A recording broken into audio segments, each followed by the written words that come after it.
Em um mundo que teve sua paz abalada pela aparição repentina de monstros, uma existência praticamente extinta, a aparição de algo fez a existência desses seres se tornasse possível, a Torre. Neste lugar, nosso protagonista era um poderoso necromante, porém acabou sendo traído por seu grupo. Após despertar novamente 10 anos no futuro, ele decide recomeçar a torre em busca de vingança contra todos. Esta é a parte 6, se ainda não viu as partes anteriores, deixarei uma playlist abaixo para vocês. Agora continuaremos de onde paramos. O nosso protagonista, chamado Ryoki, estava realizando um ritual para despertar sua energia espiritual. No entanto, durante esse ritual, ele teve que retirar sua alma do seu corpo e com isso várias outras almas aparecem tentando possuir seu corpo. Uma dessas almas estava prestes a se apoderar do corpo dele, mas a pequena raposa Miho intervém e libera seu poder. Ken pergunta o que era aquela luz que a raposa estava liberando, e devido a essa luz, as outras almas começam a se apaixonar pela raposa. Ken também cai sob o feitiço, juntamente com as almas de Vulcan. Ele se pergunta se isso era algum tipo de encantamento que não controlava apenas o desejo, mas também capturava a alma.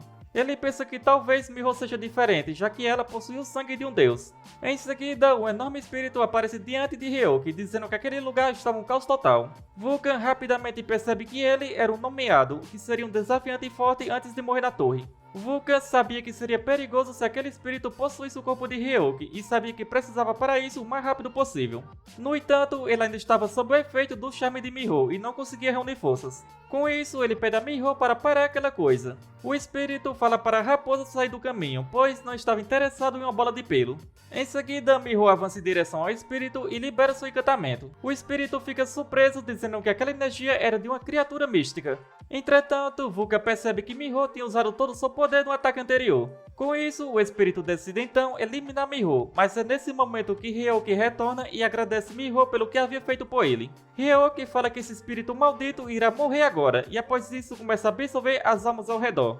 Ele fala que mesmo que sejam apenas fantasmas, seriam úteis como munição. Irritado, o espírito decide atacar Ryoki, mas ele, usando as almas que havia absorvido, lança vários tiros de uma vez de cima da criatura. Vulcan fica surpreso ao ver Ryoki canalizando o poder dos espíritos nas pontas dos dedos e atirando, sendo simples e poderoso. Pouco tempo depois, Puppet aparece e pergunta o que Ryoki havia feito para deixar essa torre desse jeito. Ryoki fala que era muito para explicar e pergunta o porquê ele está nesse lugar. Puppet fala que tinha algo para lhe dar, e entre os itens que ele solicitou, havia coisas que não poderiam ser guardadas no subespaço do seu casaco. E com isso, ele entrega venenos que variam de cada nível de potência, além disso, uma pedra de fogo que contém energia de fogo e uma pedra de gelo que contém energia de gelo. Vulcan diz que ele conseguiu essas coisas mais rapidamente do que ele pensava. Ryoki pergunta se ele não usaria isso nas incursões acima do andar 100. Puppet diz que ele está certo, mas esta será sua última tarefa como gerente da filial do 10º andar, onde ele planeja voltar a ser um desafiante e começar a escalar a torre novamente. Ryoki pergunta por que ele está fazendo isso, e ele responde que sentiu a necessidade de se tornar mais forte. E como comerciante, seu novo objetivo é alcançar o topo. Ele também percebeu que Ryoki será alguém que trará grandes mudanças na torre. E no meio dessas mudanças, com as habilidades do desafiante do andar 100, ele não pode afirmar ser o melhor comerciante. Ryoki diz que gostou de sua determinação e percebe que ele é parecido com Godlich naquela época. Ryoki diz que quando ele adquirir as habilidades adequadas, contará sobre os planos dele e de Godlich. Puppet diz que era isso que queria ouvir e agradece. Ryoki diz que está pronto, questionando se terá seu preenchimento agora. Vulcan pergunta se ele vai fazer isso, e Ryoki confirma, questionando se há outro motivo para isso. Seu traço da gula transforma em poder as coisas que ele come. Ryoki pergunta se Vulcan não está curioso sobre os poderes que ele obterá após consumir essas pedras. Pouco tempo depois, Ken acorda e pergunta a Vulcan o que aconteceu com o desafiante e a raposa. Vulcan diz para ele não se preocupar, pois ambos estão bem. No entanto, após eles ouvirem um grande barulho, em seguida Vulcan diz que talvez não esteja tão bem. Ken pergunta o que ele quer dizer com isso. Um pouco mais ao lado deles, Ryoki estava comendo a pedra de fogo e Miho estava bastante assustada. Com seu traço da gula e muito esforço, Ryoki consegue absorver a pedra de fogo, ganhando resistência a queimaduras. Em seguida, ele diz que ainda falta resistência ao veneno. Após esses eventos, em outro lugar, Ryoki estava acumulando o corpo de monstros. Ryoki diz que sua barriga está doendo e Vulcan diz que isso é porque ele continua se torturando. Ryoki questiona o que ele quer dizer com torturar, já que ele precisava de tudo isso. Vulcan diz que ainda não acredita que ele bebeu todo aquele veneno. Ryoki explica que já disse a ele, incluindo as técnicas de combate do Nine Star, ele precisa se preparar rapidamente adquirindo resistência a várias coisas, especialmente ao veneno, pois entre os Nine Star há um especialista em venenos, onde se ele tivesse percebido os truques deles, não teria morrido de forma tão ridícula. Vulcan pergunta se todos os orcs dessa área foram derrotados. Em seguida, Ryoki diz que Miho esperou muito e agora era hora de comer.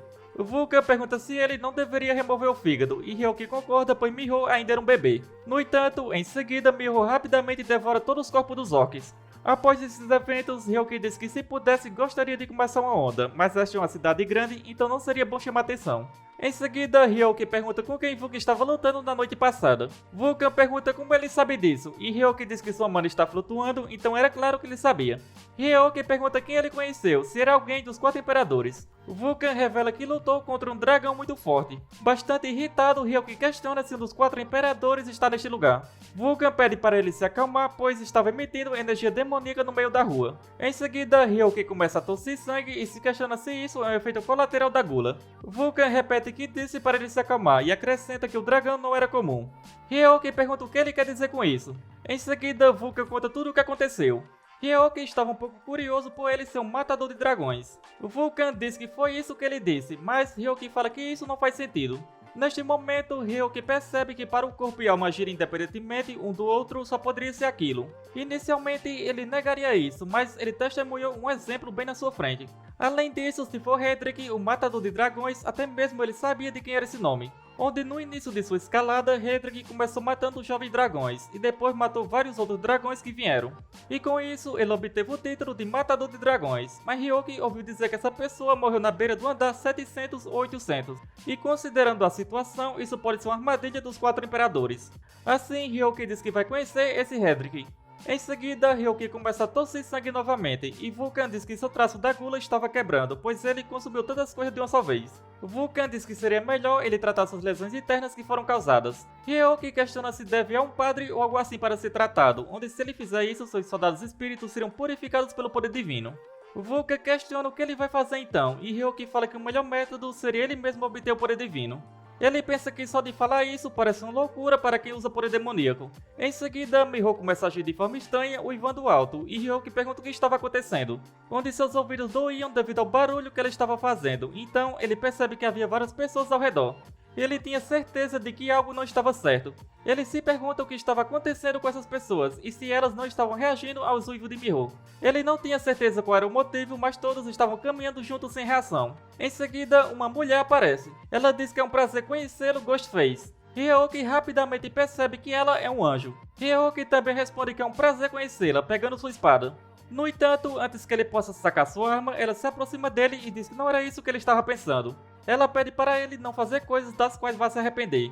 Ryoki pensa que ela é muito rápida e também percebe que ela é bastante forte onde ele não consegue mover sua espada. Em seguida, ela o toca e diz que sua boca estava muito ferida. Além disso, seu esôfago, estômago e vários outros órgãos internos estavam gravemente feridos. Ryoki pergunta o que ela estava planejando. Após isso, ela usa um poder nele. Vulcan pergunta se ele estava bem. Ryoki descobre que seu corpo ferido foi completamente curado. Ele sabia que esse era definitivamente o poder do céu, uma força divina. Ela diz que agora acredita que ele tenha entendido que ela não queria fazer mal a ele. Ela se apresenta como Uriel, pertencente à tribo do céu da facção Mueoki. Após esses eventos, as pessoas acordam e se perguntam por que estavam parados naquele lugar. Ryoki pergunta que tipo de truques ela estava fazendo. Ela diz que perturbou um pouco as memórias deles para proteger os residentes desse lugar. Ela fala que não pode permitir que haja rumores sobre ela no 10º andar. Ryoki pergunta se ela tem o poder de modificar memórias e em seguida se ela já usou nele ou se era tarde demais. Ela fala para ele não se preocupar, pois em pessoas com consciência forte o seu encantamento não funciona. Ela fala sobre seu amigo fantasma que não para de segui-la e Vulcan pergunta se ela consegue vê-lo. Ryoki pergunta por que ela veio até esse lugar. Ela diz que o homem que usa uma máscara está planejando um golpe contra o céu, e apesar dos seus seguidores fracos, ele está destinado ao sucesso devido ao seu poder. Ela explica que a razão pela qual estava procurando por ele foi por causa de uma profecia dentro da sua facção. Ryoki pergunta se isso é uma profecia divina, e ela diz que é algo similar. Ele pensa que relacionado ao homem que usa uma máscara que deseja desafiar o céu, ele acredita que essa pessoa poderia ser ele. Ryoki pergunta o que é essa tribo Mueoki, pois é a primeira vez que ouvi esse nome. Em seguida, ela retira seu manto e mostra suas costas. Ryoki percebe que aquilo são asas, e ela diz que atualmente a comunidade da tribo do céu estava quebrada, onde eles estão cegos pela ganância e cruzaram todas as fronteiras. E aqueles que vão contra eles são acusados de pecadores e quando alguém da tribo do céu comete um pecado, é expulso e excluído do céu, cortando suas asas que são o símbolo da sua raça. E agora ela não faz mais parte da facção Moeoki. E de acordo com a previsão, Ryoki iria contra as 4 grandes raças e ela diz que os caídos vão ajudá-lo com isso. Ele pergunta que tipo de ajuda ela poderia dar, porém ela diz que não pode fazer nada. Ela explica que o poder de Moeoki é enorme e os membros da facção os observam de perto e interferem em todos os negócios deles. E se ela resolver ajudá-lo diretamente, essa hostilidade seria transferida para ele. Ryoki pensa que se recusar a ajuda dele seria uma pena, mas se aceitasse seria muito arriscado. Então ele pergunta se ao aceitar, ela vai ajudá-lo quando ele estiver em uma situação perigosa. Ela responde que certamente fará isso. Devido a isso, Ryoki aceita a parceria e ela agradece muito por isso. Ele pergunta se ela pode escondê-lo dos olhos dos deuses e demônios. Ela diz que pode fazer isso por um curto período. Assim, ela ativa uma das suas habilidades. Ryoki percebe que essa habilidade é parecida com a de Godlish. Ele pergunta se eles não podem ser ouvidos e ela confirma. Em seguida, Ryoki dá um grito dizendo que Bao é um lixo. Como ele não responde, Ryoki acredita que está seguro. Ela pergunta para que ele precisa desse espaço e ele diz que já que estão no mesmo barco, máscaras e apelidos não precisam ser usados mais. Assim, ele revela seu nome, onde era conhecido como Estrela da Morte no Nine Star há 10 anos atrás. Ela fica surpresa quando ele fala seu nome, caindo de joelhos no chão. Em seguida, ela pede desculpas por ter sido rude. Ele pergunta se ela o conhece, e ela revela que há 10 anos atrás, durante a sua morte, ela estava lá. Ao ouvir essas palavras, uma imensa ira cai sobre Ryoki. E assim, chegamos ao final deste vídeo. Como sempre, espero que tenham curtido. Não se esqueça de deixar o seu like e se ainda não é inscrito, não custa nada se inscrever. Isso me motiva bastante a trazer novos vídeos o mais rápido possível. Se chegou até aqui, só tenho a agradecer. Nos vemos no próximo vídeo. Falou!